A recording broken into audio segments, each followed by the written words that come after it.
እሺ ያው እኔ ደመላሽ ዳኘው እባላለሁ። የበያ ቀበሌ ግብርና ጽሕፈት ኃላፊ ነኝ። ይህ ቀበሌ የበጋ መስኖ ስንዴ ነው። የበጋ መስኖ ስንዴ ከክረምት እዚህ ቦታ ላይ ተመራጭ ነው ያገኘ ነው።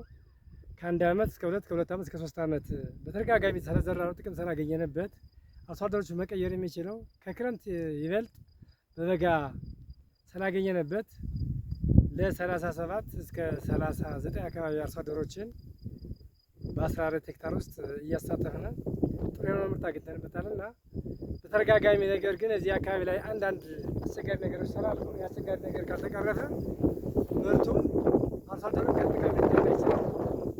የመጀመሪያ ችግራችን የውሃ እጥረት አለበት።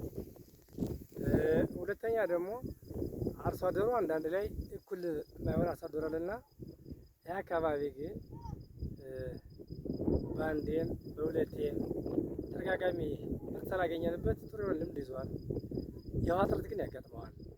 እዚህ አካባቢ ምናልባት አሁንም ይሄ የሚሰራ የካናል አለ። ይህን ካናል ለመስራት ግን በወረዳም እገዛ ተደርጎ የቀበሌው ተሳትፎ ህብረተሰብ ካደረገልን ውሃው ከተቋረጠ ከአሁን ጀምሮ ስንዴው ስለሚደርቅ አንዳንዴ ምናልባት ቱቦ ካልተገኘ ግን ከአሁን ጀምሮ የምንሰራ ውሃ ትንሽ ሰራ ያጋጥመን ስጋት አለብን እና ለአንዴ ለሁለት እስከ 3 አመት አምርተነዋል። ጥሩ የሆነ ምርት እናገኝበታለን።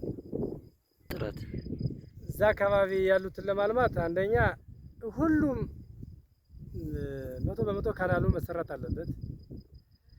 እየፈረጡ እየጨቀጨቁ እየረገረጉ የሚቀሩ መሬት አሉ። እነሱ ካናል ከተሰራ ውሃው በአንዴ ቱቦ ከሄደልን ተመራጭነት አለው። ያ ካልተሰራ ግን ምንጊዜም ላያዋጣን ይችላልና ያ መሰራት አለበት። በወረዳም በክልልም በዞንም ተባብረው ይሄ የውሃ ካናል ከተሰራ ግን ጥሩ የሆነ ምርት አርሶ አደሩ ሊያገኝ ይችላል።